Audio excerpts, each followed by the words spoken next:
This is part 3 of our series on stewarding competition obedience. We have done our best to present the common techniques for this important job, but it must be remembered that the ring belongs to the judge. Therefore, individual judges may have different instructions for the steward. Now let's get started. The jobs of stewards are outlined in the Steward in Obedience in AKC Rules and Regulations. Most stewards learn by on-the-job training. Here we will discuss the tasks and the duties without necessarily worrying about whether it's the ring steward or the gate steward that performs them. Stewards should arrive at least 30 minutes prior to the start of the trial. 45 minutes is optimal. Once you arrive, get your assignment from the chief ring steward, then report to your ring. The judge will give you any particulars as to how he or she wants the work done. Pay close attention. Remember that attitude matters more than almost anything else. Think of this as customer service for dog teams. Handlers are nervous and they're focused on their dogs, so be patient with them. As the handlers arrive, they will come to the ring and check in. The table steward will confirm that they are listed in the program, then give them their armbands. The ring or gate steward should mark off the armband number on the ring card. This is usually done by placing a diagonal line through the number on the card with a marker. It's a good idea to write the dog's jump height under the armband number. When the team goes in the ring, the steward should make another diagonal line to form an X to show that the dog has already shown. Let's take a look around the utility ring and get an idea of the layout. In the utility ring, we see that there are 2 jumps in the ring and a chair. Instead of a chair, there's sometimes a small table. This is for the articles to be placed upon. There are 2 jumps in utility, the high jump and the bar jump. These are to be set at the correct height prior to the team entering the ring. The high jump is composed of 2 uprights, usually joined at the bottom by a 4-inch or 8-inch crossboard. This board generally remains in place for the entire class. The steward can check and see if the catalog indicates that there are any dogs that jump less than 8 inches. If there are not, the 8-inch crossboard should be used. The high jump boards come in 8, 4, and 2-inch sizes. The steward will use whatever combination that equal the dog's jump height. Let's say that the dog jumps 22 inches. This would require 2 8-inch boards, 1 4-inch board, and 1 2-inch board. It is a good idea for the steward to place all of the jump boards into the uprights prior to the beginning of the class. This ensures that the jump boards do in fact fit into the uprights. Sometimes uprights and boards get mixed up and they don't fit together. The bar jump is composed of 2 uprights with some kind of a device such as a pin upon which to set the crossbar. The bar jump may be set either by removing and inserting a pin in the upright, or in this case by adjusting a movable pin. Pressure on the top or bottom in a kind of rocking fashion will release the pin assembly so that it may be adjusted. It's a good idea to measure to determine if the numbers on the upright refer to the pin location or the location of the top of the bar. Whichever is the case, the top of the bar is to be the jump height. The judge will position the jumps initially where desired. Check the catalog or the board for the first dog's jump height and set the jumps. It is the ring and gate steward's duty to set these jumps for each team.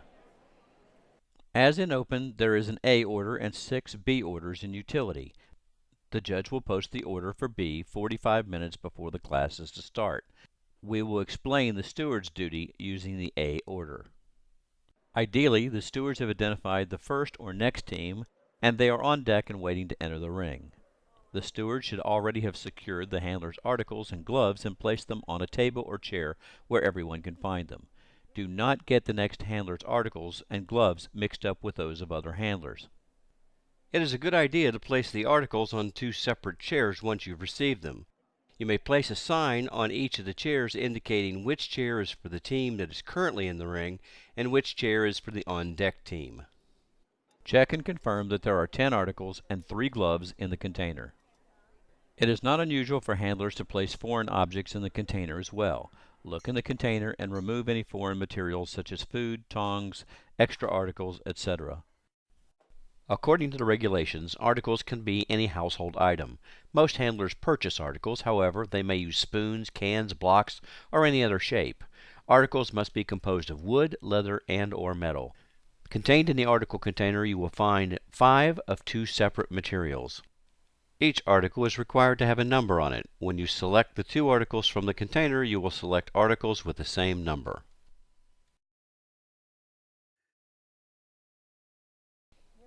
Using tongs, you will take two articles, each composed of different materials, out of the article container.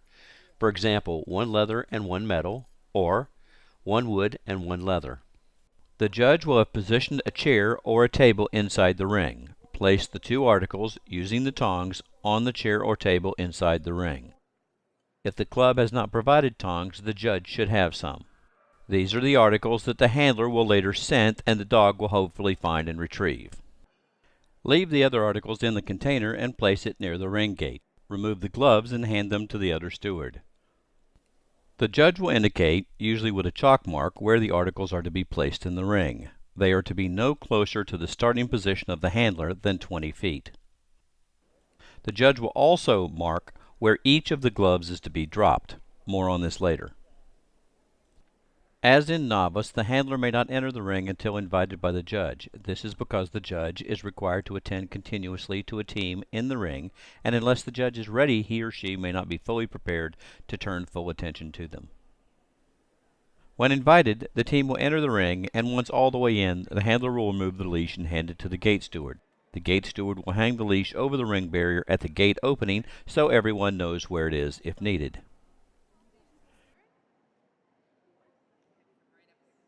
Utility A begins with the signals exercise. Stewards are not involved in this. When the judge says exercise finished, however, the ring steward will enter the ring with the article container.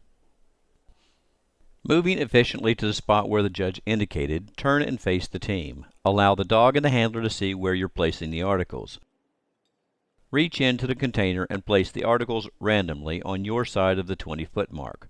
The judge will decide what randomly means. Grabbing and placing the article with your hands is required. Do not dump the container. The articles are to be placed about 6 inches apart. That's about the length of a dollar bill. After placing the 8 articles, leave the ring. Some judges may direct you to stay in the ring at a designated spot.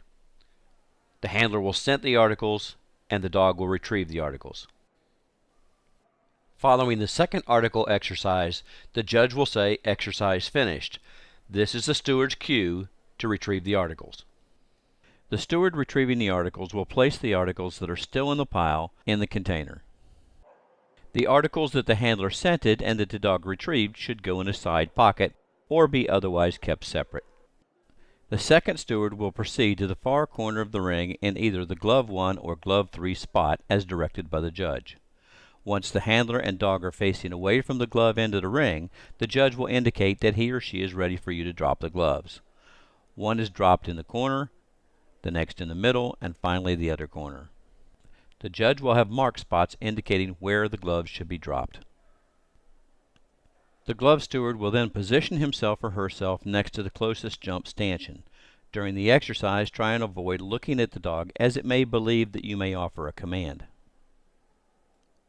After the glove is retrieved, the judge will say exercise finished. At this time, the steward will take the glove the dog retrieved, either from the handler or the judge, and pick up the unused gloves. Exit the ring efficiently. In some cases, the judge may expect the glove steward to remain in the ring to hold the clipboard during the next part of the performance. If so, the judge will explain how this is to be done.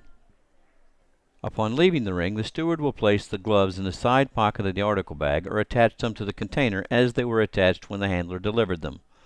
Do not mix up the handler's equipment with that of the next handler. Following the moving stand and examination, the judge will move on to the directed jumping exercise. Upon completion of the 2 parts of this exercise, and after the judge says, exercise finished, the steward should enter the ring quickly and deliver the leash to the handler. While the handler exits the ring, and as the judge enters the score in the judge's book, check the next dog's jump height and adjust the jumps as need be. After setting the jumps, exit the ring and prepare the articles and gloves for the next handler.